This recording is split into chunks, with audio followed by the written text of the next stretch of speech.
Selamat siang pemirsa, saya Aprilia Nurfarha akan menemani Anda pada hari ini, Senin 31 Oktober 2022 selama beberapa menit ke depan dalam Economic News yang menyajikan info-info terkini dan aktual. Baik pemirsa, kita beralih ke informasi yang pertama, yaitu mengenai profil Bank BRI atau Bank Rakyat Indonesia. Bank Rakyat Indonesia atau biasa disingkat BRI adalah salah satu bank milik pemerintah yang terbesar di Indonesia. BRI didirikan di Purwokerto, Jawa Tengah oleh Raden B. Arya Wirjaatmadja pada tanggal 16 Desember 1895 yang bergerak di bidang perbankan. Berdasarkan surat keputusan Bank Indonesia tanggal 15 Oktober 2003 tentang SK penunjukan BRI sebagai Bank Umum Devisa. BRI telah ditetapkan sebagai Bank Devisa melalui Surat Dewan Moneter pada tanggal 25 September 1956. Dasar hukum pendirian Bank BRI mengacu pada Undang-Undang Nomor 21 Tahun 1968. Jumlah pekerja per 31 Desember 2021 sebanyak 82.718 orang. Komposisi pemegang saham yaitu pemerintah Indonesia sebesar 53,19% dan publik sebesar 46,81%. Saham perseroan telah dicatatkan di Bursa Efek Indonesia pada tanggal 10 November 2003 dengan kode saham BBRI. Adapun visi misi dari Bank BRI yaitu visi The most valuable banking group in Southeast Asia and champion of financial inclusion. Misi yang pertama, melakukan kegiatan perbankan yang terbaik dengan mengutamakan pelayanan kepada segmen mikro, kecil, dan menengah untuk menunjang peningkatan ekonomi masyarakat. Yang kedua, memberikan pelayanan prima dengan fokus kepada nasabah melalui SDM yang profesional dan memiliki budaya berbasis kinerja, teknologi informasi yang handal, dan future ready, dan jaringan kerja konvensional maupun digital yang produktif dengan menerapkan prinsip operasional dan risk management excellence. Yang ketiga, memberikan keuntungan dan manfaat yang optimal kepada pihak-pihak berkepentingan atau stakeholders dengan memperhatikan prinsip keuangan berkelanjutan dan praktik good corporate governance yang sangat baik. Produk dari Bank BRI yaitu yang pertama, produk simpanan, tabungan BRI Britama, tabungan BRI Junio, dan Junio Rencana, tabungan BRI Simpedes, tabungan Simuda, Giro, Deposito. Yang kedua, produk pinjaman mikro, pinjaman program-program kemitraan, pinjaman cash roll BRI, pinjaman retail komersial, pinjaman menengah, pinjaman konsumtif ceria atau kartu kredit, dan BRI JCB Platinum.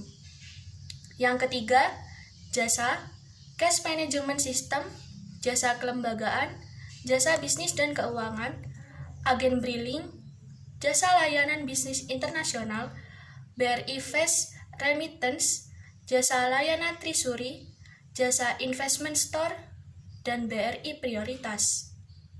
Yang keempat, produk lainnya, Dana Sejahtera, Profes Saving Plan Profestara, Telepro, asuransi mikro, asuransi jiwa kredit KPR, dan agen penjual reksadana.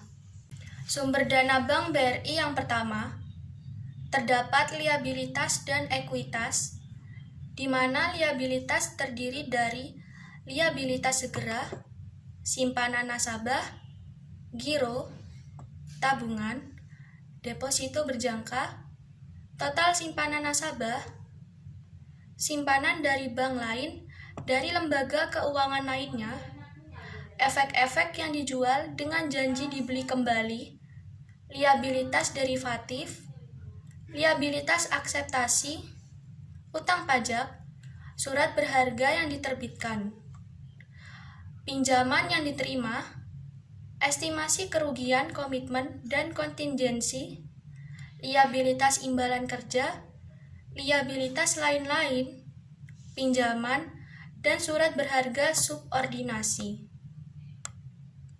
Total liabilitas pada tahun 2021 sebesar 1.286.343.406 rupiah. Kemudian, untuk tahun 2020, totalnya sebesar 1.227.425.905 rupiah. Yang kedua, kemudian pada gambar di samping sudah dijelaskan mengenai rincian nominal dari pihak ketiga yang pertama disajikan dalam rupiah, yaitu deposit on call, deposit berjangka, giro, interbank, call money, tabungan. Yang kedua, disajikan dalam dolar Amerika Serikat, yaitu interbank, call money, giro, deposit berjangka. Yang ketiga, disajikan dalam dolar Singapura, yaitu interbank, call money. Yang keempat, yaitu pihak berelasi. Yang kelima, disajikan dalam dolar Amerika Serikat, yaitu interbank, call money, dan giro. Pada tahun 2021, totalnya sebesar 13.329.434 rupiah. Kemudian untuk tahun 2020, totalnya sebesar 23.785.997 rupiah. Yang ketiga, selanjutnya di sini juga terdapat klasifikasi jangka waktu simpanan dari bank lain dan lembaga keuangan lainnya berdasarkan sisa umur sampai dengan saat jatuh tempo. Kita juga bisa melihat mengenai rincian dari pos-pos tersebut dan juga total akhir dari perhitungan atau rinciannya, yaitu pada tahun 2021 sebesar 13.329.434 rupiah. Jasa Bank BRI yang pertama, di sini terdapat pendapatan dan beban operasional, di mana pendapatan bunga, beban bunga, pendapatan bunga neto, pendapatan operasional lainnya yang terdiri dari provisi lainnya, penerimaan kembali aset yang telah dihapus bukukan, keuntungan transaksi mata uang asing neto, keuntungan dari penjualan efek-efek dan obligasi rekapitulasi pemerintah neto, keuntungan yang belum direalisasi dari perubahan nilai wajar efek-efek, lain-lain. Kemudian terdapat total pendapatan operasional lainnya pada tahun 2021 sebesar 32.400.412 rupiah. Kemudian untuk tahun 2020 sebesar 28.430.133 rupiah. Kedua, pendapatan provisi dan komisi yang berkaitan langsung dengan kegiatan pembelian kredit atau provisi dan komisi yang berhubungan dengan jangka waktu tertentu, diamortisasi sesuai dengan jangka waktu kontra dengan menggunakan suku bunga efektif dan diklasifikasikan sebagai bagian dari pendapatan bunga pada laporan laba rugi dan penghasilan komprehensif lain konsolidasian. Kemudian, pendapatan provisi dan komisi ini yang tidak berkaitan dengan kegiatan pemberian kredit atau suatu jangka waktu atau terkait dengan pemberian suatu jasa diakui sebagai pendapatan saat terjadinya transaksi dan dicatat pada akun pendapatan operasional lainnya. Yang ketiga, selanjutnya, terdapat informasi mengenai komitmen dan kontingensi. Di tabel komitmen, pertama ada tagihan komitmen, pembelian spot, dan berjangka mata uang asing, liabilitas komitmen, fasilitas kredit yang diberikan kepada debitur yang belum digunakan, penjualan spot berjangka mata uang asing, LC yang tidak dapat dibatalkan, yang masih berjalan dalam rangka impor. Fasilitas pembiayaan yang diberikan kepada debitur yang belum digunakan. Total komitmen neto pada tahun 2021 sebesar Rp213.571.018.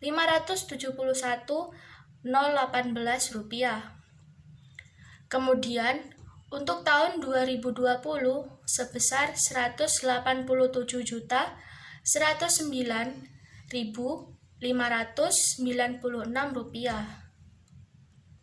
Lalu, untuk di tabel kontingensi, pertama ada tagihan kontingensi, tagihan bunga dalam penyelesaian, liabilitas kontingensi,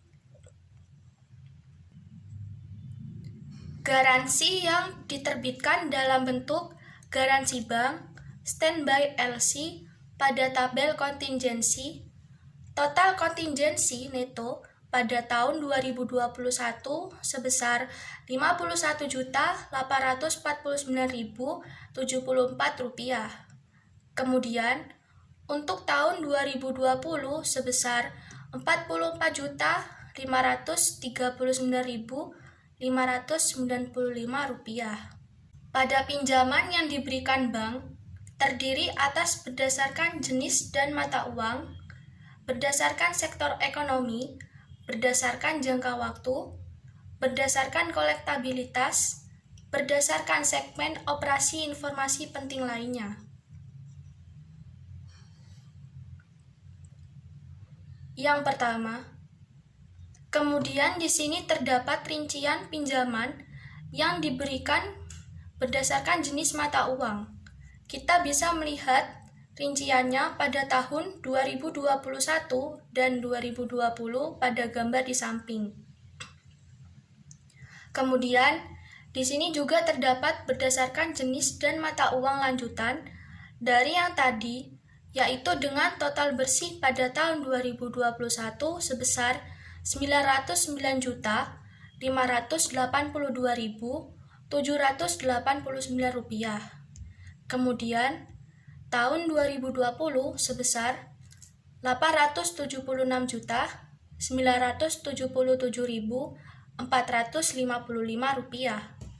Nah, kemudian di sini terdapat rincian pinjaman yang diberikan berdasarkan mata uang total yang total bersihnya sama seperti rincian pinjaman berdasarkan mata uang tadi. Yang kedua, kemudian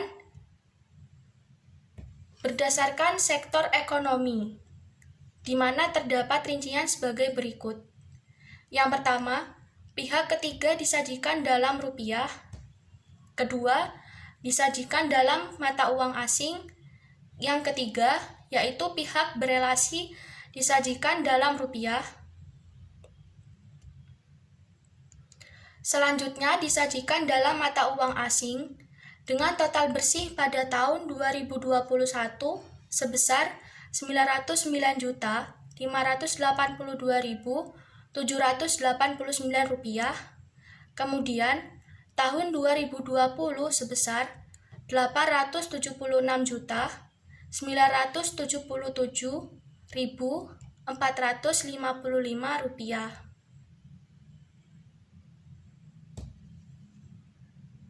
Kemudian yang ketiga, yaitu berdasarkan jangka waktu. Kita bisa melihat rinciannya pada gambar di samping. Kemudian selanjutnya, yaitu lanjutan dari berdasarkan jangka waktu dengan diperoleh total bersih pada tahun 2021 sebesar Rp909.582.789. Kemudian pada tahun 2020 sebesar Rp876.977.455. Kemudian yang keempat, yaitu berdasarkan kolektibilitas. Terdapat kolektif, lancar, dalam pembelian khusus, kurang lancar, diragukan, macet dengan total bersih tahun 2021 sebesar Rp871.356.311. Kemudian tahun 2020 sebesar Rp836.035.915. Kemudian yang kelima yaitu berdasarkan segmen operasi.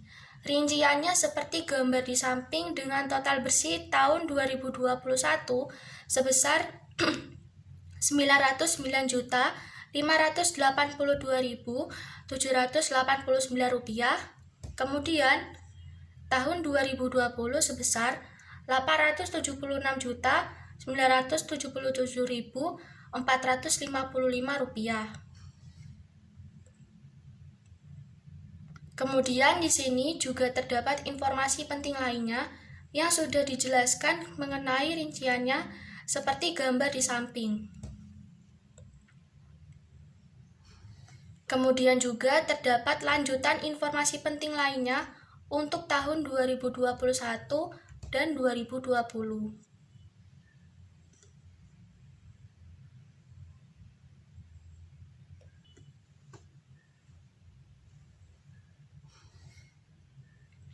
Untuk yang terakhir yaitu informasi nilai tercatat dan cadangan kerugian ekspektasian berdasarkan kategori instrumen keuangan. Rinciannya bisa dilihat pada gambar di samping. Total nilai tercatat akhir tahun 2021 sebesar Rp994.416.523. Kemudian untuk tahun 2020 sebesar Rp943.787.634. Untuk informasi lanjutan total cadangan atas kerugian kredit ekspektasian pada akhir tahun 2021 sebesar Rp84.833.734. Kemudian tahun 2020 sebesar Rp66.810.179.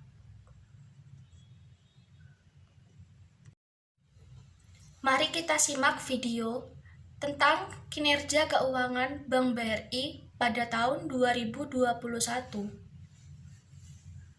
Kinerja yang menurut saya sangat baik. Pertama adalah dalam situasi yang sangat sulit, BRI mampu menumbuhkan asetnya, terutama untuk bank only ya, induk saja, artinya BRI saja tanpa perusahaan anak, itu aset BRI tumbuh 10,62% dan itu menjadi 1.572 triliun rupiah. Dan kemudian kredit juga tumbuh 7,2%, di mana kredit tumbuh 7,2% ini sebenarnya pertumbuhannya sudah outperform the market gitu, karena pertumbuhan kredit di perbankan itu hanya 5,2, sementara BRI tumbuh 7,2. Ya, jadi kemudian kredit BRI sekarang mencapai 943,7 triliun rupiah. Sekian berita yang dapat kami sampaikan hari ini. Saya, Aprilia Nurfarha, pembawa acara Economic News siang ini mengucapkan terima kasih. Dan sampai jumpa pada waktu dan acara yang sama esok hari.